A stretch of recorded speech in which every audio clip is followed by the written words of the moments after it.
शेख हसीना ने social media राਹੀਂ ਜਿਹੜਾ ਆਪਣੇ ਸਪੋਰਟਰਸ ਨੂੰ ਐਡਰੈਸ ਕੀਤਾ, ਜਿਹਦੇ 'ਚ ਨੌਜਵਾਨ ਵਿੰਗ ਔਰ ਦੂਜੇ ਤੀਜੇ, ਔਰ ਜਦੋਂ ਉਸ ਦੀ ਐਡਰੈਸ ਦਾ ਪਤਾ ਹੀ ਲੱਗਾ ਜਿਹੜਾ ਉਹਦਾ ਟ੍ਰੈਡੀਸ਼ਨਲ ਹੋਮ ਹੈ ਜਿੱਥੇ ਉਹ ਜੰਮੀ ਪਲੀ, ਭੀੜ ਜਿਹੜੀ ਹੈ ਉਹ ਇਕੱਠੀ ਹੋ ਕੇ ਉਹ ਉੱਥੇ ਪਹੁੰਚ ਗਈ। ਸਵੇਰ ਹੁੰਦੇ ਤੱਕ ਉਹਨਾਂ ਨੇ ਪੱਧਰਾ ਕਰ ਦਿੱਤਾ। ਇੰਡੀਆ ਨੇ ਤਾਂ ਫਾਰਮਲ ਸਟੇਟਮੈਂਟ ਹੀ ਦਿੱਤੀ ਉਹਨਾਂ ਦੇ ਫੋਰਨ ਆਫਿਸ ਨੇ ਕਿ ਵੀ ਜੀ ਦੇਖੋ ਉਹਦਾ Sheikh Mujibur Rahman symbol of resistance ਸੀ ਅਗੇਂਸਟ ਆਪਰੇਸ਼ਨ ਐਂਡ ਆਲ, ਔਰ ਇਹ ਠੀਕ ਨਹੀਂ ਹੋਇਆ। Sheikh Hasina speech Bangladesh summons Indian high commissioner, उन्होंने कहा भी असी पहला भी कह चुके हैं कि भी ये एंटी नैशनल कार्रवाइयाँ कर रही है, और उन्होंने जोड़ा बांग्लादेश च है उन्होंने हाई कमिश्नर उन्होंने 6 फरवरी को तलब किया। ये साढ़े मामलों च दखल अंदाजी है।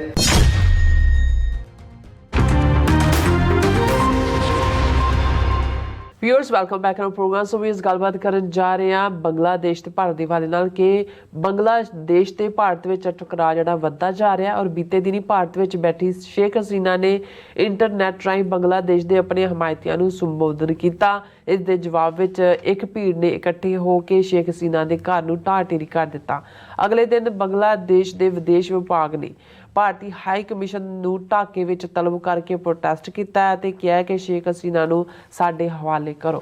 सो इस बारे आपां गलबात कर जा रहे हैं। सो असीं चाहांगे कि तुसीं इसी तरह बने रहना, देखण सुन लिया लिखण लई तुहाडा सब दा बहुत बहुत धन्नवाद जी। डॉक्टर साहब की कहना चाहोगे? देखो लगभग 6 महीने पहला बांग्लादेश के विच स्टूडेंट मूवमेंट राਹੀਂ ਜਿਹੜਾ ਇੱਕ साइलेंट रेवोल्यूशन आया। बेशक शेख हसीना ਜਿਹੜੀ प्रोटेजे पपेट इंडियन सिस्टम की पिछले 1.5 दहाइयां तो सी, जिसने इलैक्शनस धड़ल्ले नाल रिग कीतियां, अपने टब्बर नूं ने बिल्कुल पुश्त पनाई तो उन्होंने कीती बिलियंस ऑफ डॉलर्स जिहड़े बांग्लादेश के ने वो करप्शन के राਹੀਂ साइफन आउट किए, और उस सारे दे चलदियां क्योंकि वो इंडिया की 30वीं स्टेट ही बन गई सी बांग्लादेश, और इंडियन सिस्टम अजीत डोवाल वही ऑपरेट कर रहे सी। उन्होंने जुडिशरी और फौज और सिविल अदारियां दे विच भी सारे जिहड़े ने वो इंडियन लैकी वही भर्ती कीते हुए सी। सो जो चेंज हुंदी है लोग लंबे वक्त तो दबे कुचले हुंदे ने। जिहड़ी ऑपोजिट पार्टी खालिदा जिया दी सी, खालिदा जिया हालां बजुर्ग बीमार, जियाउर रहमान जिहड़ा प्रेजिडेंट रहा उसकी घर वाली उन्होंने जेल की हुई सी। मोहम्मद यूनस जिन्हें जिहड़ा एक बांग्लादेशी है जिन्होंने नोबल प्राइज़ मिलिया, और ख़ास तौर पर जिवें उन्हें बैंकिंग और हर औरतां नूं एम्पावर किया कि छोटे छोटे लोन्स के नाल किवें इकोनॉमी नूं प्रभावित किया जा सकता है। सो वो भी उहदे ते भी 100-150 केस बनाया होया सी, वो भी इन एग्जाइल सी जां उन्हें कैद भी शायद कट्टी है। सो ये जिहड़ी सारी तब्दीली हुई ये किवें हुई अजे भी एक मिस्ट्री है कि भी फौज का अज भी कोई उस किस्म का एग्रैसिव रोल नहीं नज़र आता। लेकिन शेख हसीना ने जदों मुल्क विदिन 24 आवर्स उन्होंने छड्डना पिया, पर उस तो 2 महीने पहला उन्हें एक पब्लिक स्टेटमेंट दी सी कि जी अमरीका दा जिहड़ा है वो इस खिते च क्रिश्चियन मुल्क बनाना चाहता है, जिहदे च बांग्लादेश का चिटागोंग वाला हिस्सा, म्यांमार दा और नागालैंड और मणिपुर ये सारे नूं मिला के, और फिर उन्हें एक खास एरिया की गल भी की कि फलां पोर्ट है जां की हिस्सा है भी अमरीका मंगदा सी कि दिओ। हुण इस बारे कोई दोहरावा नहीं है कि जिस कंफर्ट के नाल जिहड़े मोहम्मद यूनस नोबल लॉरीएट प्रेजिडेंट जां इंटरिम प्रेजिडेंट बने कि जी नवीं सिस्टम होएगा, उन्होंने खालिदा जिया नूं बाहर भी कढ़िया, उन्होंने तोड़ भी दिता बाहर, और अजे जिहड़ा उन्होंने कहा जी असी रिफॉर्म कर रहे हैं और उस तो बाद असी देखांगे भी चोणां करवावांगे। और दूसरा हालां इंडिया नूं ये लगदा सी भी क्योंकि मिस्टर सॉरेस जॉर्ज सॉरेस वो बड़ा दोस्त है मोहम्मद यूनस का। इनफैक्ट पिछले हफ्ते जॉर्ज सॉरेस का बेटा स्पैशली जाके ढाके च मोहम्मद यूनस नूं मिलिया, और ये जिहड़ा बेटा है जां मोहम्मद जिहड़ा जॉर्ज सॉरेस भी है वो ईवन कश्मीर भी इंडिपेंडेंट कश्मीर का हमायती है, और फंडिंग की कोई हुण जिन्हां नहीं तो इंडिया ने तो सारा कुछ ब्लॉक किया है, वो तो बॉर्डर के उत्ते अपनी फैंसिंग दूजा कर रहे हैं, उहदे च भी बांग्लादेश ने एग्रैसिव स्टैंस लिया।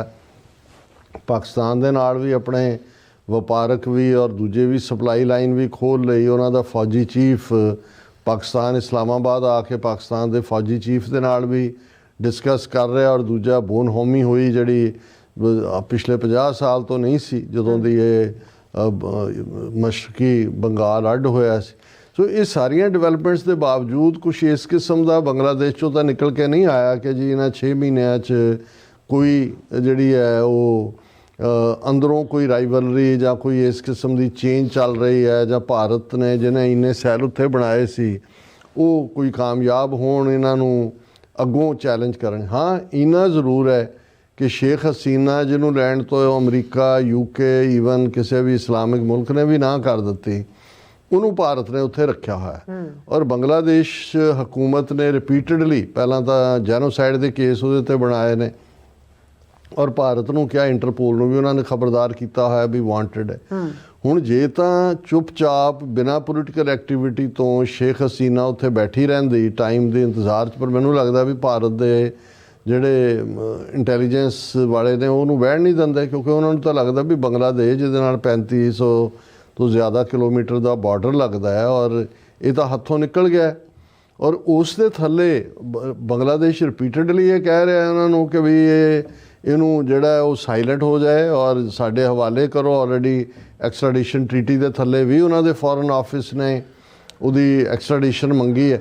ਪਰ ਜਿਹੜੀ ਗੱਲ ਨੇ ਫਲੇਅਰ ਅਪ ਕੀਤਾ ਔਰ ਅੱਜ ਸਾਰੇ ਮੀਡੀਆ 'ਚ ਬੰਗਲਾਦੇਸ਼ ਨਾਲ ਸੰਬੰਧਿਤ ਇੰਡੀਆ ਦੇ ਸੰਬੰਧਾਂ ਦੀ ਅਗੇਨ ਚਰਚਾ ਹੈ, ਉਹ ਇਹ ਹੈ ਕਿ 2 ਦਿਨ ਪਹਿਲੇ ਸ਼ੇਖ ਹਸੀਨਾ ਨੇ ਸੋਸ਼ਲ ਮੀਡੀਆ ਰਾਹੀਂ ਜਿਹੜਾ ਉਹ ਆਪਣੇ ਸਪੋਰਟਰਸ ਨੂੰ ਐਡਰੈਸ ਕੀਤਾ, ਜਿਹਦੇ 'ਚ ਨੌਜਵਾਨ ਵਿੰਗ ਔਰ ਦੂਜੇ ਤੀਜੇ। ਔਰ ਜਦੋਂ ਉਸ ਦੀ ਐਡਰੈਸ ਦਾ ਪਤਾ ਹੀ ਲੱਗਾ, ਹਜ਼ਾਰਾਂ ਦੀ ਗਿਣਤੀ ਦੇ ਵਿੱਚ ਨੌਜਵਾਨ ਜਿਹੜਾ ਉਹਦਾ ਟ੍ਰੈਡੀਸ਼ਨਲ ਹੋਮ ਹੈ ਜਿੱਥੇ ਉਹ ਜੰਮੀ ਪੜੀ, ਕਿਉਂਕਿ ਉਹਦਾ ਬਾਪ ਸ਼ੇਖ ਮੁਜੀਬੁਰ ਰਹਿਮਾਨ ਬੰਗਬੰਧੂ ਫਾਦਰ ਆਫ ਬੰਗਲਾਦੇਸ਼ ਹੈ, ਉਹਨੂੰ ਪ੍ਰੀਜ਼ਰਵ ਕੀਤਾ ਉਹਦੇ ਘਰ ਨੂੰ ਵੀ, ਉਹ ਆਪ ਵੀ ਰਹੀ ਹੈ।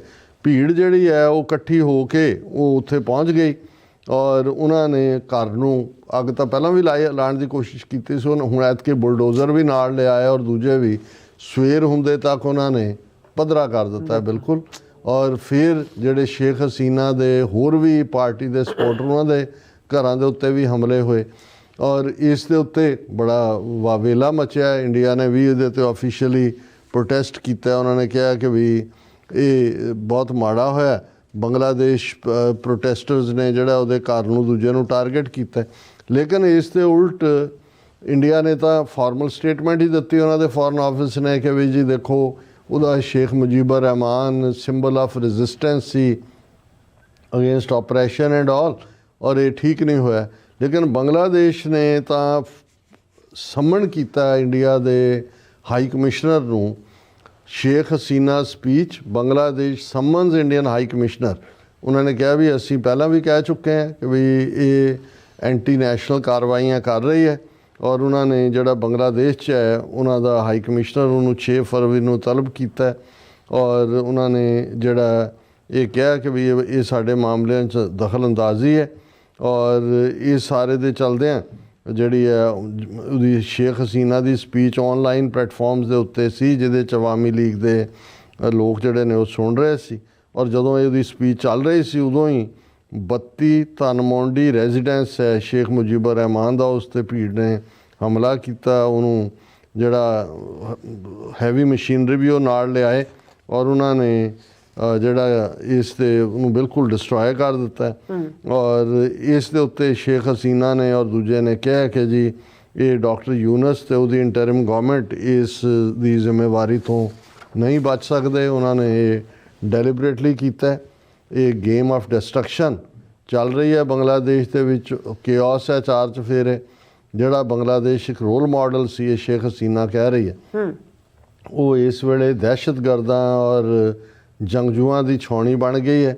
ਇਹ ਸਾਡਾ ਬੜੇ ਮੰਦੇ ਭਾਗ ਨੇ ਔਰ ਇਹ ਅਨਕਨਸਟੀਟਿਊਸ਼ਨਲ ਹੈ ਯੂਨਸ ਗੌਰਮੈਂਟ।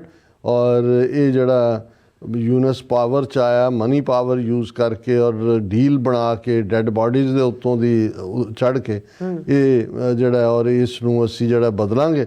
ਔਰ ਹੁਣ ਇਹ ਸਾਰਾ ਅਸੀਂ ਸਮਝਦੇ ਹਾਂ ਵੀ ਬੰਗਲਾਦੇਸ਼ ਵੀ ਜਿਵੇਂ ਉਹਨਾਂ ਦੀ ਇੰਟਰਿਮ ਗੌਰਮੈਂਟ ਹੌਸਲੇ ਦੇ ਨਾਲ ਇੰਡੀਆ ਨੂੰ ਚੈਲੰਜ ਕਰ ਰਹੀ ਹੈ, ਔਰ ਇੰਡੀਆ ਸ਼ੇਖ ਹਸੀਨਾ ਨੂੰ ਜਿਵੇਂ ਇਹਨਾਂ ਨੇ ਵਰਤ ਕੇ ਪਹਿਲਾਂ ਮੁਜੀਬੁਰ ਰਹਿਮਾਨ ਨੂੰ ਪਾਕਿਸਤਾਨ ਤੋਂ ਉਡਵਾਇਆ, ਹੁਣ ਉਹਨਾਂ ਨੂੰ ਵੀ ਇਹ ਲੱਗਦਾ ਹੈ ਕਿ ਵੀ ਅਲਟੀਮੇਟਲੀ ਸ਼ੇਖ ਹਸੀਨਾ ਔਰ ਪੈਸਾ ਇਹ ਪੰਪ ਵੀ ਕਰ ਰਹੇ ਹੋਣੇ ਨੇ, ਔਰ over A period of time ਜਿਉਂ ਵਕਤ ਬੀਤ ਜਾਂਦਾ ਹੈ ਜਿਹੜੀ ਐਗਜ਼ਿਸਟਿੰਗ ਸਟਰਕਚਰ ਬਣਦਾ ਹੈ ਉਸ ਦੇ ਖਿਲਾਫ ਵੀ ਕੋਈ ਨਾ ਕੋਈ ਇੱਕ ਵੇਵ ਬਣਦੀ ਹੈ, ਤੇ ਉਹ ਸਾਰੇ ਦੇ ਉੱਤੇ ਵੀ ਇੰਡੀਆ ਕਾਊਂਟ ਕਰ ਰਿਹਾ ਹੋਏਗਾ।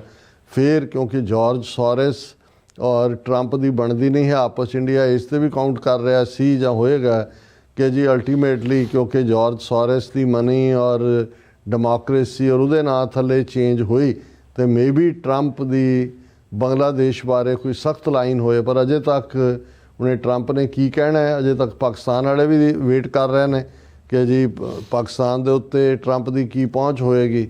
ਇੰਡੀਆ ਨੂੰ ਤਾਂ ਉਹਨੇ ਮੈਸੇਜ ਦੋਵੇਂ ਤਿੰਨੇ ਚੰਗੀ ਤਰ੍ਹਾਂ ਦੇ ਦਿੱਤੇ ਨੇ, ਲੇਕਿਨ ਦੂਸਰੇ ਪਾਸੇ ਇੰਡੀਆ ਇਸੇ ਗੱਲ ਨੂੰ ਇੰਪੋਰਟੈਂਟ ਸਮਝਦਾ। ਦੇਖੋ ਜੀ ਨੇਤਨਯਾਹੂ ਤੋਂ ਬਾਅਦ ਸੈਕੰਡ ਮੋਸਟ ਇੰਪੋਰਟੈਂਟ ਇਨਵਾਈਟੀ ਅਸੀਂ ਹੈ। ਹੁਣ ਮੋਦੀ ਨੂੰ ਅੰਦਰ ਸੱਦ ਕੇ ਉਹਦਾ ਕੀ ਹਾਲ ਹੋਏਗਾ ਜਾਂ ਕੀ ਜਾਣ ਤੱਕ ਉਹਨੂੰ ਕੀ ਮਿਲਦਾ ਕੀ ਨਹੀਂ, ਲੇਕਿਨ ਉਸ ਤੋਂ ਪਹਿਲਾਂ ਟਰੰਪ ਨੇ ਆਪਣਾ ਮੈਸੇਜ ਦੇ ਦਿੱਤਾ। ਬੰਗਲਾਦੇਸ਼ ਬਾਰੇ ਅਮਰੀਕਾ ਦੀ ਲਾਈਨ ਚੁੱਪ ਹੈ, ਲੇਕਿਨ ਇਸ ਤੋਂ ਇਹ ਲੱਗਦਾ ਹੈ ਕਿ ਵੀ ਡੈਲੀਬਰੇਟਲੀ ਜਿਹੜਾ ਭਾਰਤ ਹੈ ਉਹ ਸ਼ੇਖ ਹਸੀਨਾ ਨੂੰ ਇਸਤੇਮਾਲ ਕਰਕੇ ਬੰਗਲਾਦੇਸ਼ ਦੇ ਵਿੱਚ ਇਨਰ ਅਗੇਨ ਡਾਈਸੈਂਸ਼ਨ ਔਰ ਦੂਸਰੇ ਨੂੰ ਬੜਾਵਾ ਦੇਣ ਦੀ ਕੋਸ਼ਿਸ਼ ਕਰ ਰਿਹਾ।